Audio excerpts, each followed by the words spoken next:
Welcome back to the Family Ties podcast. My name is Julia Avery, and this is my sister and co-host, Kelly Ritchie. Hi guys, it's me again. We are glad to be back with you guys after the holidays. I hope everyone had a safe, happy, and socially distanced holiday. Yes, emphasis on socially distanced. Like, you stayed home, please. Yes. Hope you did. Yeah. Anyways, with that being said, 2021 is shaping up to be really no better than I anticipated. So, yeah. anyways. We went into 2021 going, new year, new me. No, same shit, different year. Yep, exactly. And one thing I wanted to just shout out was the fact that I got a comment from someone I know about the podcast, and they were mentioning to me that we should do some kind of episode that's more focused upon the detriment of the evangelical movement in children's lives specifically. And this person brought up to me the fact that they were kind of told they needed to be saved and that they were going to burn in hell forever if they didn't accept Christ. And they spent their whole entire childhood afraid and in fear, and that it was just such mental fuckery. And the reason I'm mentioning this is because I watched two things over the holidays, and I think I told you about it, Julia, the David Attenborough documentary that's on Netflix. Mm-hmm. I still need to watch that. Yes, do. That, and then I watched the documentary on Bill Nye, and I think they had quite a bit in there, with his whole involvement with debating Ken Ham and with Answers in Genesis. And it started to really dawn on me more and more how damaging it is and how dangerous I think it is for people like them to be given a platform of legitimacy and what we're teaching kids to be fact, because kids tend to listen to what adults say. It's programming. Between ages 1 and 12. The information that's fed to you is a sense of programming, because that's what forms the foundation of a kid's moral compass, their views on life going forward. It really has a really big effect on that. So basically, when you're giving kids information, you're programming their brain. It's like like when you enter data into a computer, you're feeding it information to program it. Mm-hmm. And that's why it's so dangerous, like you're saying, when you have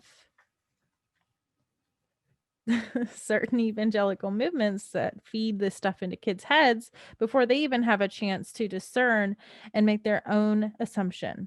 They're basically programmed, brainwashed into it. That's my thing. I think part of it also goes into, I had a bit of I stopped it before it became an argument, but with someone you and I both know, and discussing why I thought, it's the first time I've told this person how I feel about the lies of creationism and the denial of science by the evangelical movement. And this person acted as if there's no proof whatsoever out there that would prove otherwise, that the earth wasn't created in 7 literal days. And I'm like, where do you get your information? He's talking about the missing link and all the lies that scientists have told us and how much of a lie evolution is. But honestly, I'm going to go with the facts. I'm not a person of faith because I can't deny what's in front of me to blindly follow something some fairy tale book has told me. So I just think it's super dangerous that it's legitimized in any way, that there's a museum. There's actually not even a lot of facts in the Bible. You know that? Like, I've read the whole Bible. There's not a lot of actual facts in there, where people base a ton of their research off of the Bible and they say the Bible said this and this is that proof. And it's like the Bible doesn't offer these intimate details of actuality. There's so many metaphors, there's so many, like Noah's Ark is the only one of the few literal concepts that I can recall, Yeah. as far as evidence, Yeah. fact, Yeah. whatever. Anyways, Which so that still doesn't make sense. They don't even go into detail to explain how the animals came 2 by 2. It's just like, it was a miracle, Julie. but like, don't ask me how they were able to feed each and every animal for like 3 years while the ark was out there, let alone themselves. But who how needs did it facts when it's such a like great story? were one of the brothers like a veterinarian? Because you know how easily animals pick up infections and Not with God's blessing, Julia. When God is involved, oh, everything that's is fine. right. Fuck. I don't know why they'd need to build an ark if he was that in control of everything, but He would have whatever. just made everything flood around them. Right. Right. Yeah, Julie. Let's get on to facts. Let's get on to real things. We have kind of, I think there's been 1 week where we haven't posted lately. We've been trying to do 2 a month, but with the holidays, it kind of slowed that down. But Julie and I have kind of bounced back and forth between a few cases that we wanted to cover. But someone sent this one to me, and it upset me so much that not just upset me, but for many reasons we'll get into, I felt like this is a good time to cover it. And I think mainly because people seem to have forgotten completely about it, even though it was tragic, awful, and so brutal. And I don't want this girl to be forgotten. It took me 2 separate sittings to get through the entire thing. Yeah. It's hard. This is a really rough one.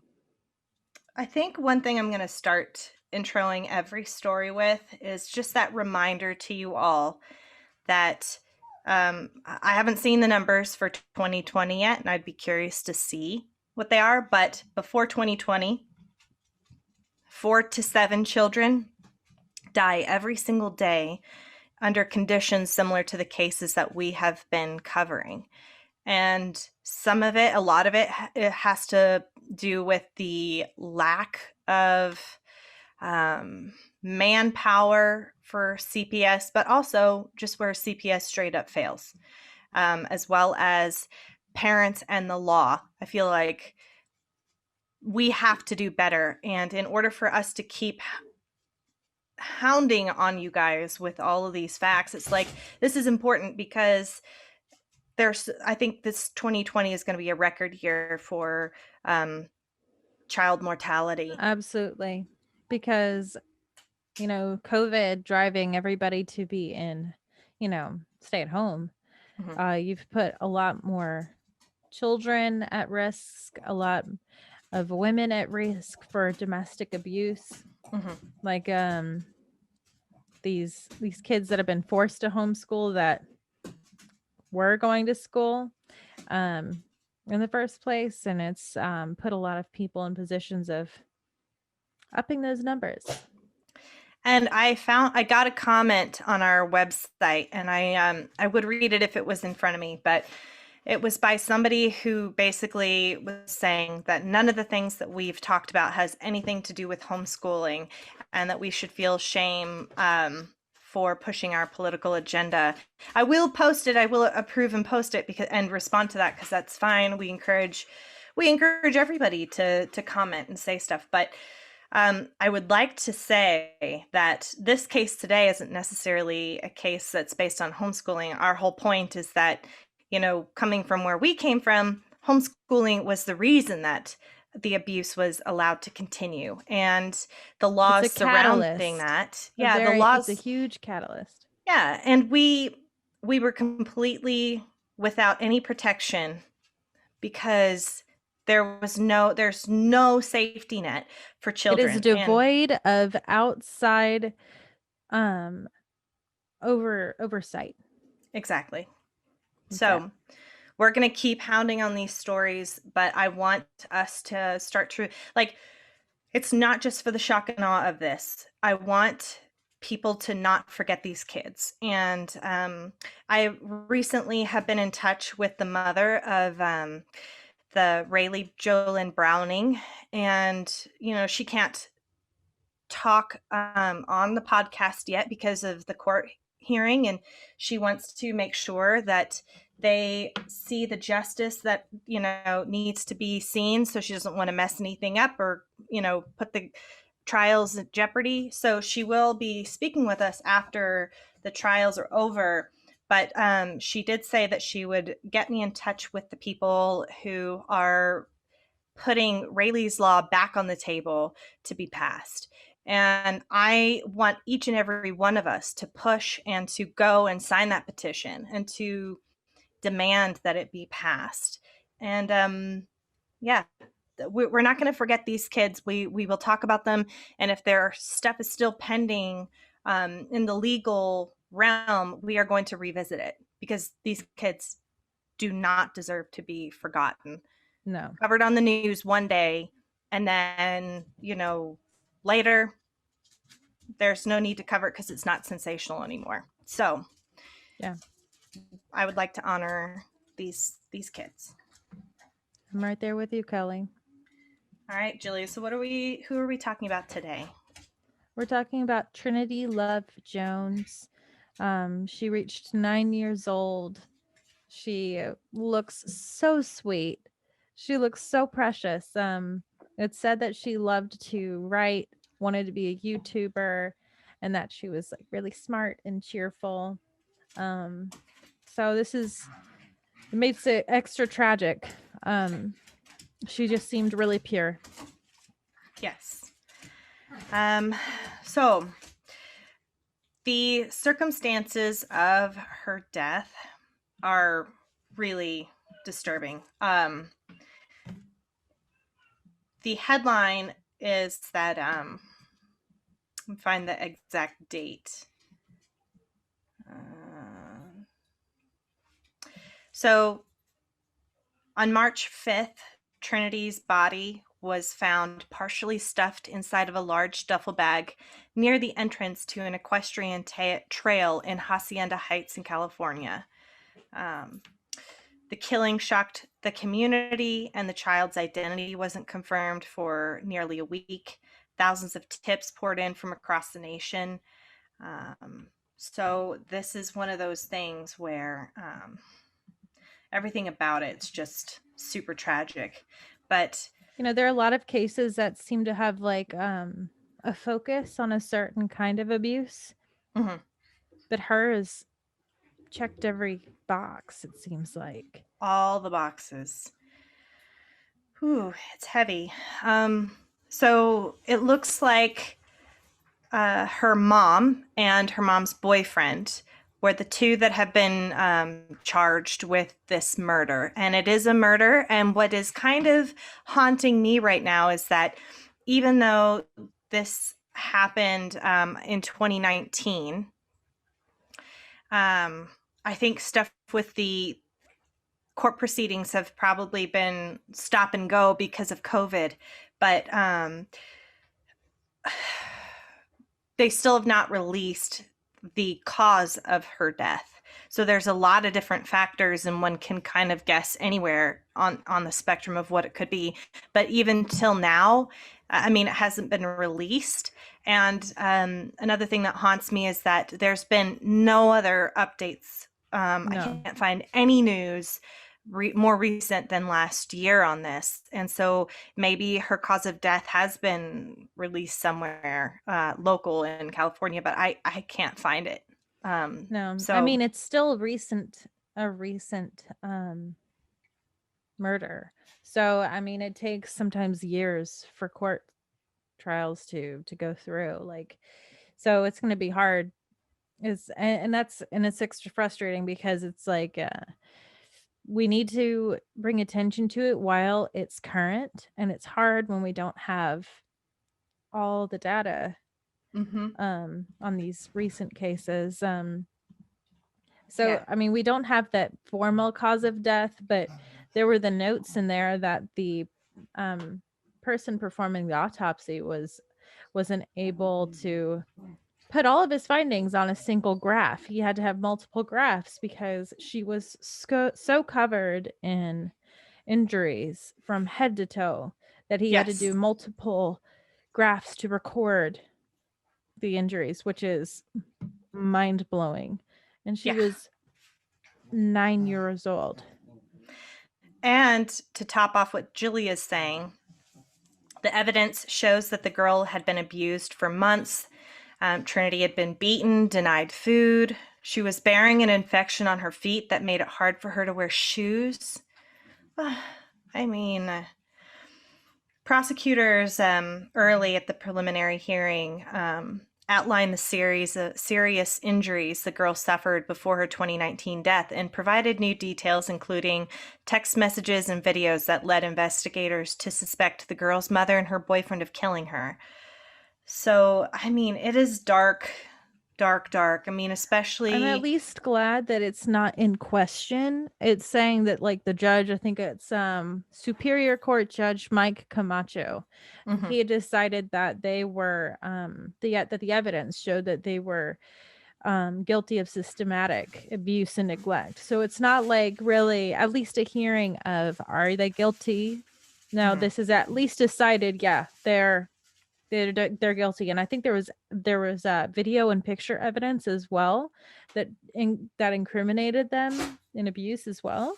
So there's a lot of evidence there, at least. So I'm relieved on behalf of her that they have at least evidence, so that this isn't are they guilty? It's, how hard should we hit them, basically. Yes, and he also went on to say that it's clear that the abuse was intentional and the defendants acted with conscious disregard. Wow. That much is clear. So body during so I don't know how many court Go ahead. Oh, sorry. I was just going to say that I don't know what stage the trials are in, because they've clearly been in court like once or twice already, but I don't know. I can't seem to find any information to kind of clue me in as to what stage. Are the other trials, are they retrials? Are they trying to get are they being judged by a jury? What kind of trials are they going through?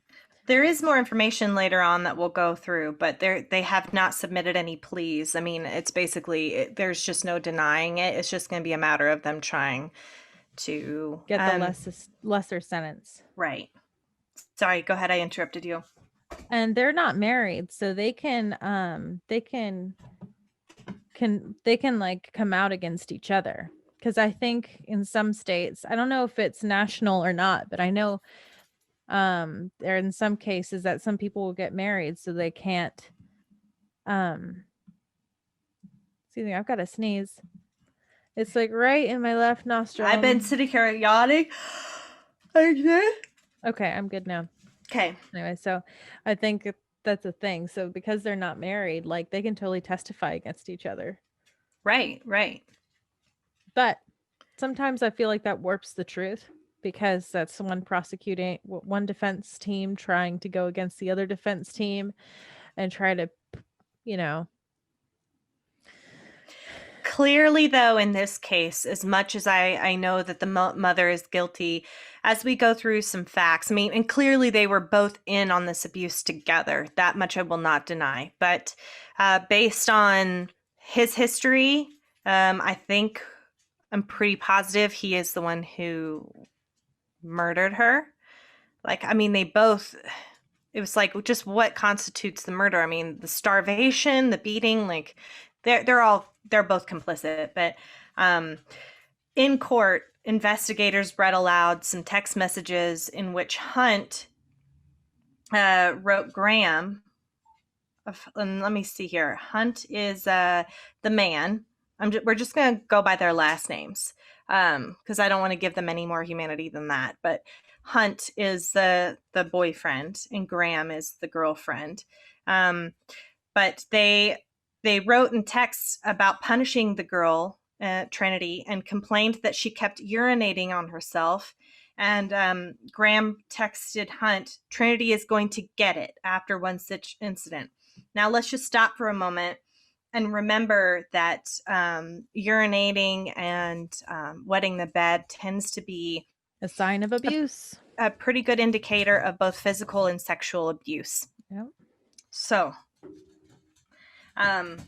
in another text exchange from January of 2019, can't say last year anymore, Graham asked Hunt to show Trinity the text she had sent, which said, "We were talking about giving you a burrito. You messed up." I mean, you're just threatening the kid with starvation, and it's like it's the pleasure that they seem to get just torturing this poor girl is just it's inexcusable. Absolutely. Lost your humanity entirely. Absolutely. So where do you want me to pick up? Wherever you want, Julia Lulia. You had things in a certain order. Did that order matter? Do you want us to jump around? Or yeah, you can jump around however you want. I left the stuff up top because I want to kind of circle back around to it. Okay. I was just gathering some so what I do thought we was want to go important. ahead and get into the events and then kind of go over what led up to it, or how did you want to? You could pick up right after I left off where they were talking about giving her the burrito. Okay, let me find that. All right. So in interviews with investigators, Hunt and Graham said that 2 weeks before her death, Trinity fell and hit her head. LA County Sheriff's Detective Mark Boisvert. How do you pronounce that name, Kelly? Boisvert? I don't know. That's weird. Okay. I don't know. At least I'm not the only one slightly confused. So there was a large lump on her forehead and her left and right eyes had begun to swell. She became lethargic and started to slur her words. And that's an indicator of some brain damage. Yes. From head trauma. It's like, how did she fall and hit her head? So Graham had told investigators that on February 28th, she woke up and noticed Trinity was congested. Boisvert testified. She said she gave the child Pedialyte, soup, and a bagel, then took a shower. When she got out, she noticed that Trinity's teeth were clenched and she was having a seizure, the detective said. Sure. Yeah.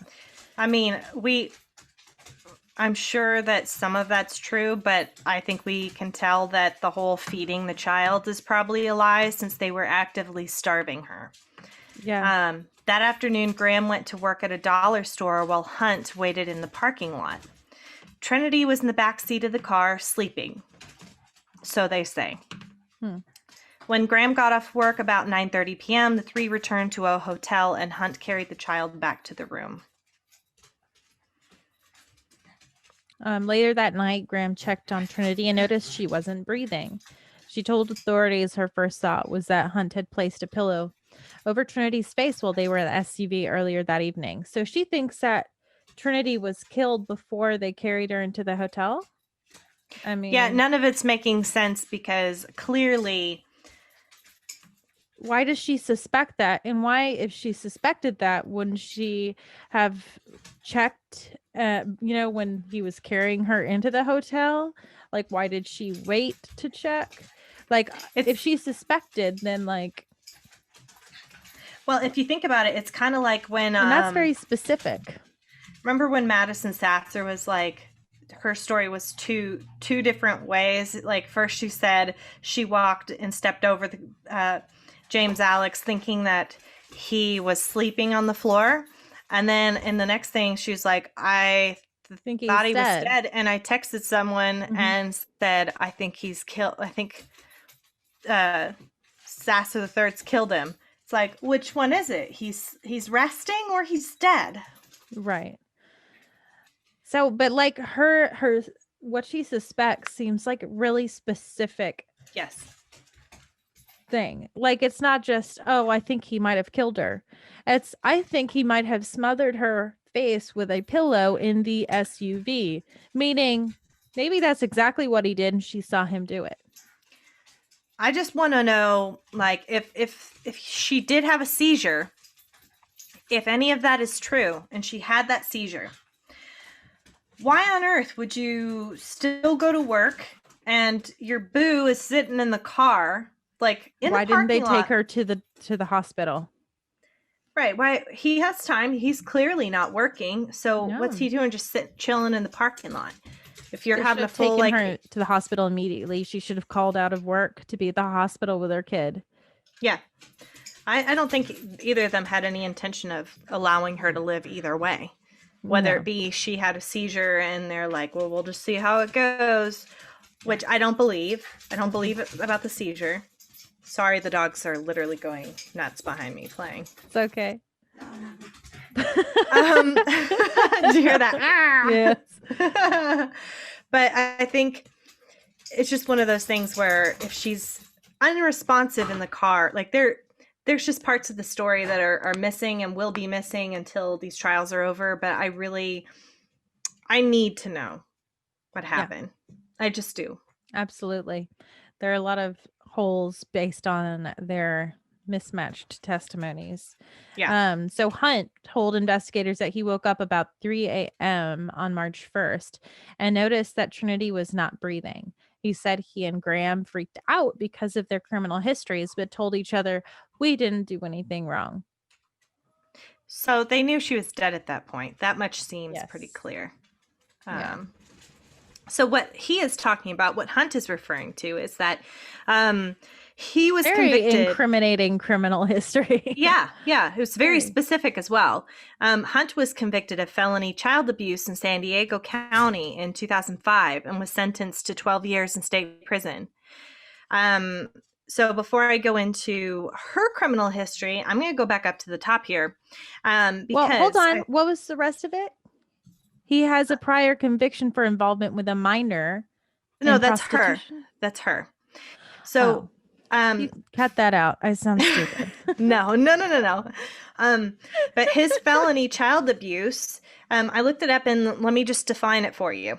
According to freeadvice.com, a felony child abuse is defined as an assault or abuse of any child, including the negligence, recklessness, or intentional injury of a child. Many felony child abuse case defendants find themselves in a contemporaneous civil suit regarding the custody of their children. Punishment for felony child abuse includes prison time of 2 to 20 years for minor injuries and up to 99 years for serious injuries. But let's dive into that even further as well, because I find it extremely important. I'm gonna find this.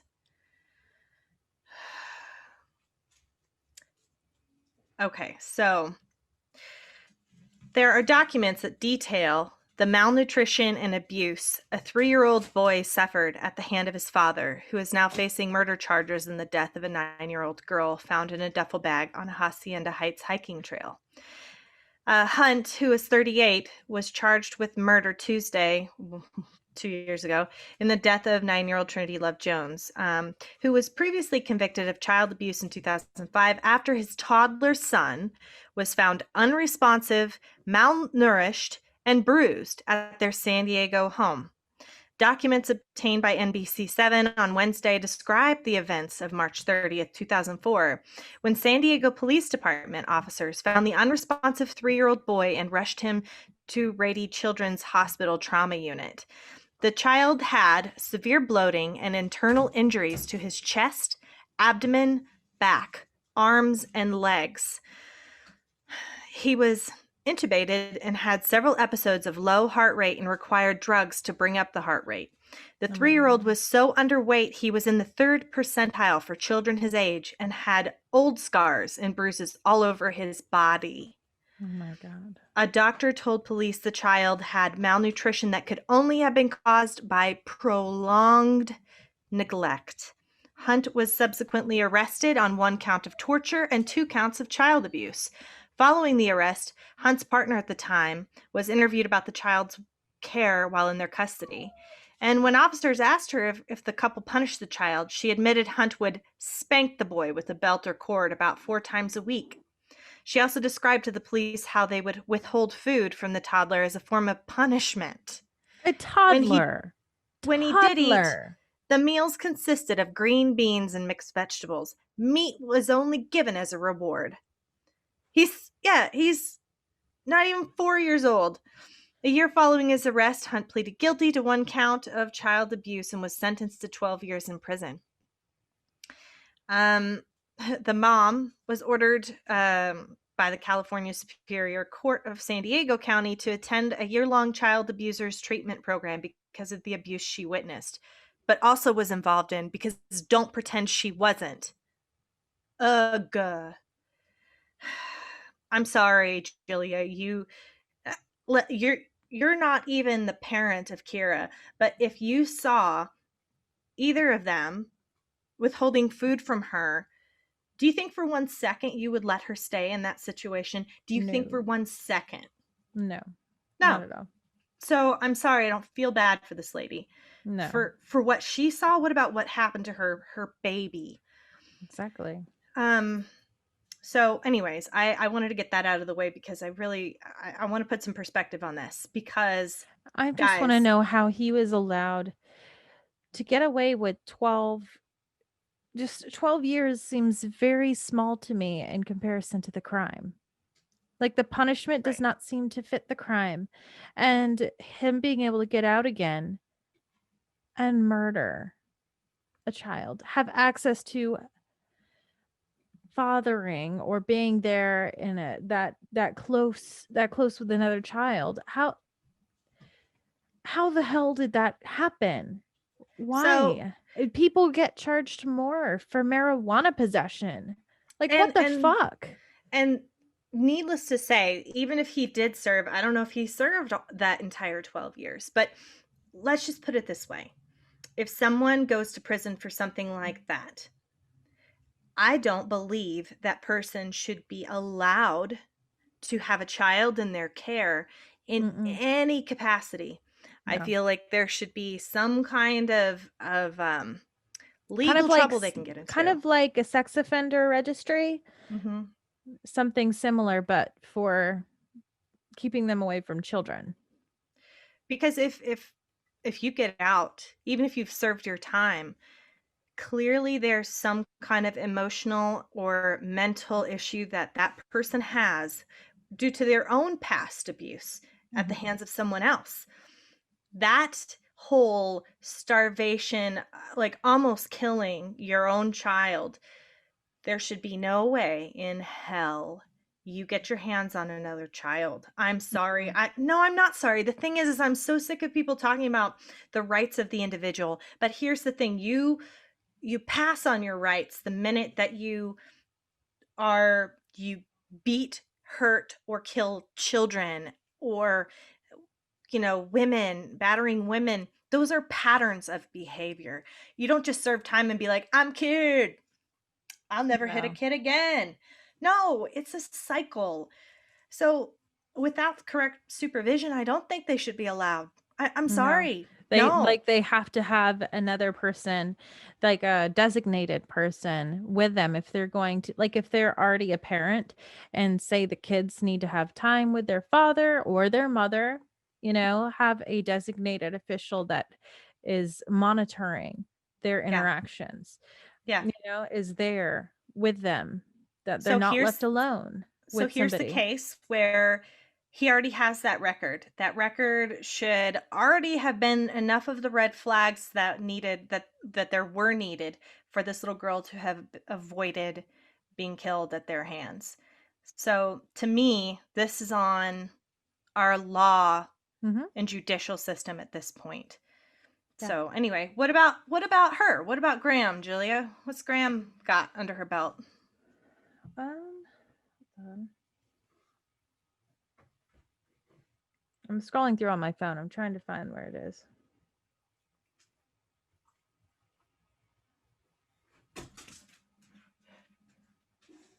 What part of the document? Oh, so it's right after talking about him. It's on page 2. Bottom of page 2, highlighted in yellow. Uh-huh. All right. So, I mean, I don't. All right. So apparently, Graham has a prior conviction for involvement with a minor in prostitution. So, do you I know the think she details on that? solicited. I think that I found some things on that later on, but I'm pretty sure she solicited someone to, like a young girl to turn tricks for them or something. Oh my Almost like, God. yeah, yeah, yeah, For yeah. them, not just for her. Not like she was getting sexual favors. I think she was, Oh I my don't know God. the full details on that. That's disgusting. Yeah. So I think so her thing is, she's trying to act like she had part of a conscience. Like he was the instigator, and we believe that he's the instigator, but like Hmm. her trying to think that, oh, this made me angry, but then I just like went along with it. It's like, I'm not okay with that. I don't accept that No, answer, lady. no, I don't. you're So still she's saying, responsible. so after, like, they woke up and found her dead. She's saying that she had wanted to call 911 and that he told her not to, and suggested that they put her in the dumpster out back of that hotel. So apparently that angered her, and but she also said that she didn't want to take the Trinity to the hospital because she was afraid of getting into trouble. No shit, because you should. um yeah, so her fear of getting into trouble for things that she's very much guilty and responsible for overrode her motherly instinct to make sure that her child was okay. Hmm. That's so fucked up, because like that's a hard thing to override instinctively Yeah. and naturally, biologically.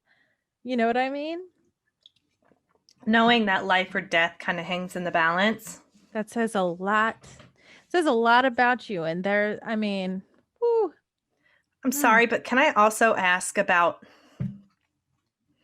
this hotel that they're kind of living in? Clearly, there's a weird situation there. yeah. But if there are other guests at a hotel and she's being beaten, They can hear that. Those walls yeah, aren't thin, aren't thick. Like, they're thin. You can hear shit. I just want to go after everyone.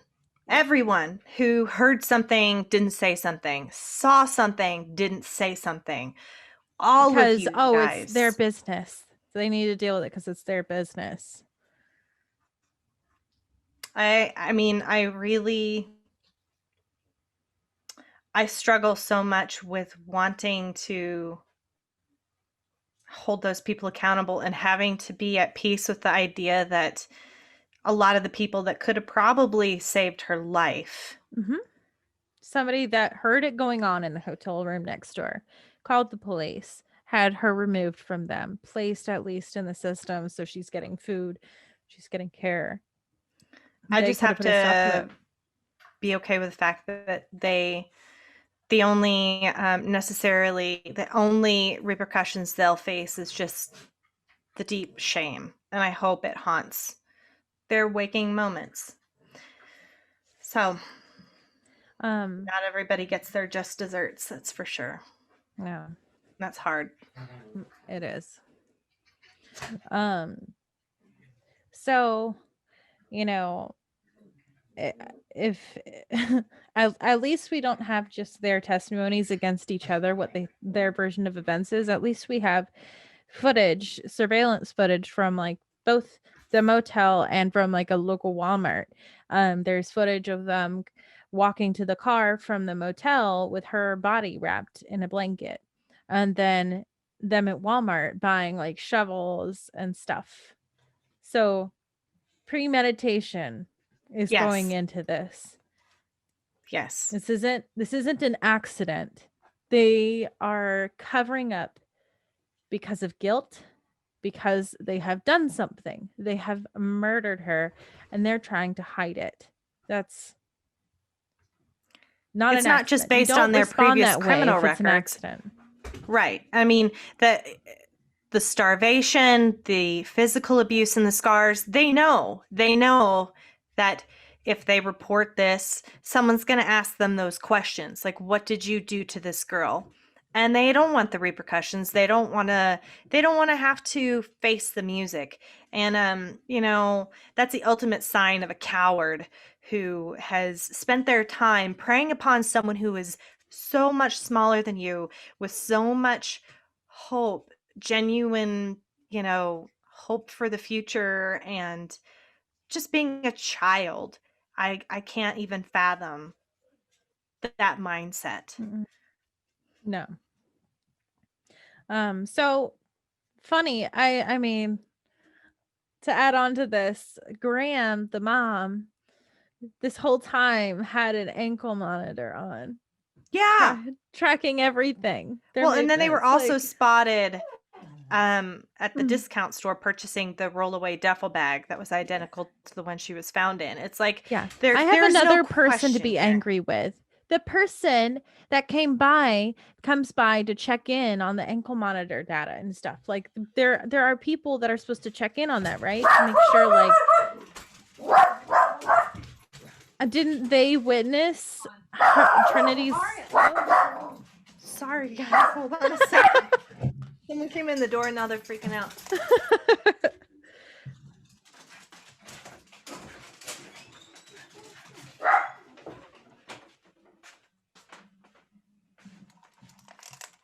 I'll have to let them back in a second. I just find like so classy. But now Lux is making noises. Oh no. But the person who provided the ankle monitor and has been checking in with Graham, did they never see Trinity? Did they never have any idea of what was going on there to report it? Just like, so many things. Did they hide her whenever they came by, or like? I mean, because they had to. If they were doing their job correctly, wouldn't they have come in and witnessed anything? That's my thing. Is I think that would have happened, and they would have had the opportunity to also report it. I don't know how the ankle monitor situation works, to be honest with you. But yeah, I mean, they should be able to. I'm sure they have to when they are on probation like that. They do have to do some kind of regular check-ins. I don't know if they have to go into the police station or vice versa, but at some point somebody saw Trinity. People saw Trinity. Trinity was not just hidden away. So yeah, well, I mean, and they had also been living with family the year before, and had just moved out the year before, 2018. So their family knew about this.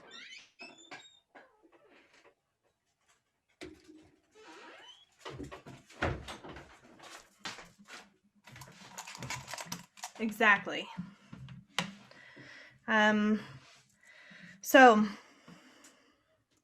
And then after they discovered the body, the police, LA County investigators asked for the public's help to identify her, and a relative called authorities after seeing a sketch and photo of her. Investigators say that Graham, Hunt, and Trinity had moved out of a relative's home in July of 2018 and then slept in Hunt's SUV and at various hotels. So, extended family had said they had seen the girl periodically after the move. So I also can't help but throw a little bit of responsibility on this extended family. yeah, Who, even if you saw her periodically, I mean, clearly the stuff autopsy goes shows so prolonged. far back. Yeah, this so stuff prolonged. goes far back. You knew about it. Yeah. You probably bore witness to it. And as it happened. It even goes further back than this, Julia, but we'll get there. What next? So investigators looked into Graham and Hunt's criminal histories and began searching for them as possible suspects because clearly, and not only that, but like, dude, all this surveillance shows them doing some sketchy shit. Um, so Graham was arrested on an unrelated warrant March 8 at a border patrol checkpoint in Texas. Was she trying to cross the border? She's trying to flee the country. Guarantee it. Motherfucker. With her ankle bracelet. So in all of this, Graham and Hunt both told investigators different stories on the circumstances that might have led to Trinity's death. So, you know, it's clear that they both, you know, are partially to blame for this girl's death, or else their stories would probably be the same. But their stories are going to be in a way that makes them look a little bit better, and like they were just scared. And yeah, there, and anytime that you have multiple people that are possibly in it together, everyone's going to be focusing on self-preservation. So they will twist their stories to highlight when the other person was more guilty. Their truths are going to be shaped around what makes them look better. So they're partial truths where you pick up little things and you're like, that nugget seems like that probably lines up with that injury right there, but the circumstances around that tale don't really line up. And so Hunt was arrested a day later, so March 9th, after he was found sleeping in his SUV near a San Diego International Airport. Yeah.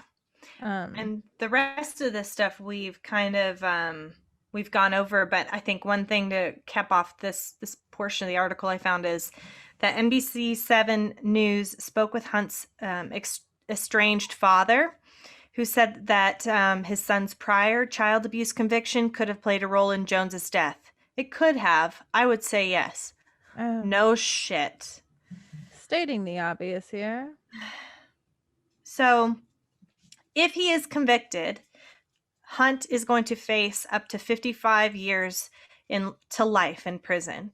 Should be life at this point. He had a chance to change his behavior after the first child he destroyed emotionally, and and mentally, and then he ruined it by fucking murdering another child. He shouldn't get a third chance.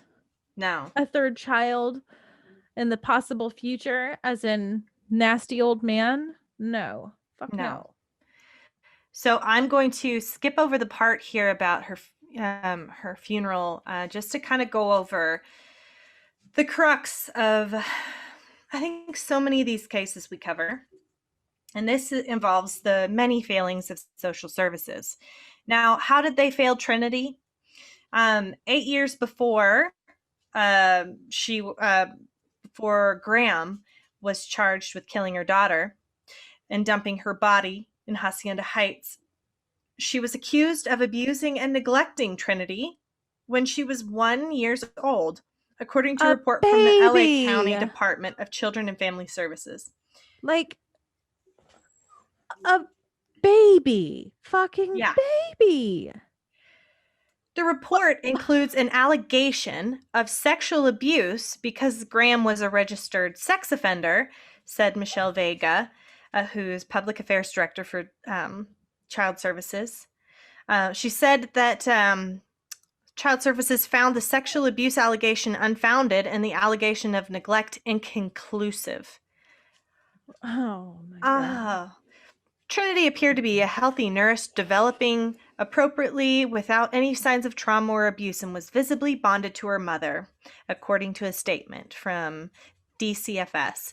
The social worker interviewed the mother and other contacts and assessed the living conditions of the home, which were all appropriate. Was her development assessed by a doctor? Or is that just their cursory review where they're just like, oh, looks like a healthy baby, I guess. Yeah, we'll just. The mom's holding it. Clearly, she loves it. Was this just their visual assessment, or Was this Pretty much. actually? Because Well, I mean, they interviewed friends and family, but friends and family has seen Trinity up until 9 and knows what the parents, what the they mom have is been like. privy to this information, and they lived with them at one point. 1 year Yes. before she was fucking killed. There's no way that someone in that family, there's no way that someone there didn't know what was going on. Absolutely not. Nope. So sorry Nope. to Nope. the one thing I do feel really bad about is I did want to talk about the father.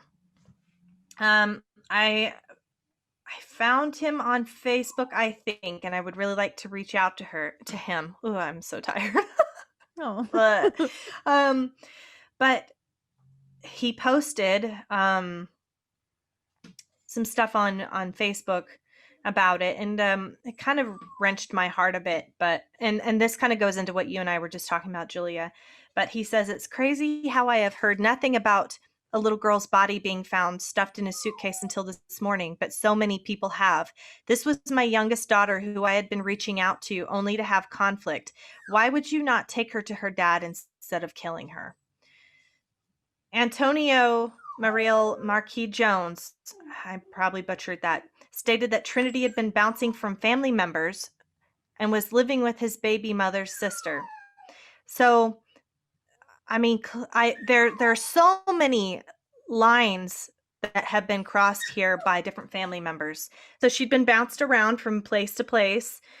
There's no mystery here over prolonged abuse. There's no way that these family members would not have seen these scars that covered her body. Mm-mm. And so the father says, rather than giving my daughter to me, they would rather give Trinity back to her mother, an obviously crazy boyfriend. He has every right to be livid. Did it ever say why he didn't have that much access to her? I mean, they weren't married, and I don't know if they went through a custody battle. I mean, clearly he has Right. other children. I don't know what that situation is like. But he says, it's crazy. I've been asking her and this dude to let me see my daughter. Just bring me my daughter, and yet still they chose this option. Obviously, they fucking hated her. Yeah, Why hold on to her? Were they getting any benefits from having her live with them? probably. Um, Like tax-wise? well, I don't know if there are welfare options. I mean, it seems like since they had lived with family and then they were living out of the SUV, that they were borderline homeless. They're probably keeping her for some benefits, Yeah, I don't know what kind financially of or welfare you can get if you have a child. That's another thing. That's tough for me yeah. to. So, I mean, we had another case, the other case where Alex was being kept in hopes of getting that money, you know, Mhm. that monthly that monthly check from his dad. So clearly, the family on the mom's side has caused is partially, I think, implicit here. Um, the father says that he reached out multiple times in attempts to see Trinity, but was denied by extended family members. In a Facebook live stream he did, he asked women not to keep children from their fathers out of spite. Oh my He god. said, don't hold somebody's kid from them just because you don't like them. Something could happen to the kid any day. Then all you would be able to say is what Trinity's aunt said to me. Sorry, Tone, I didn't know. Sorry, Tone, I didn't know.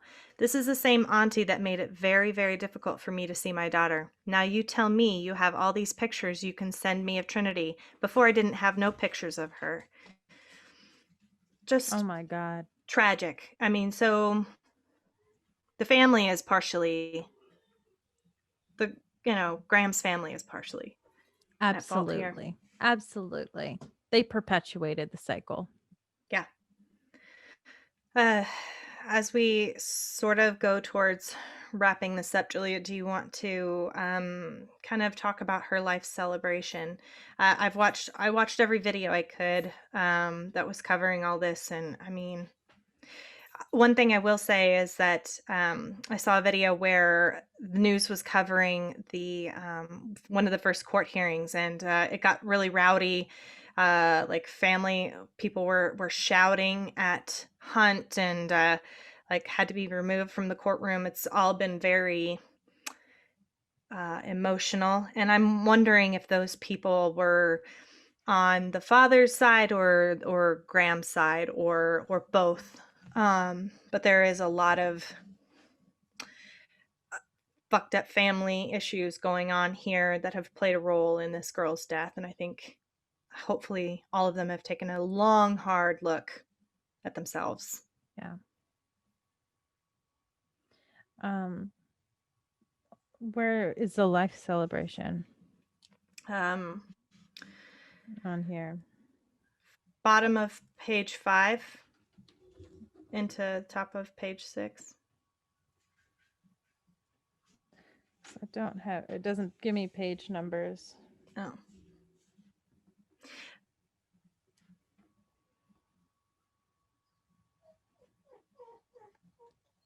It's right before the more failings from social services. Okay.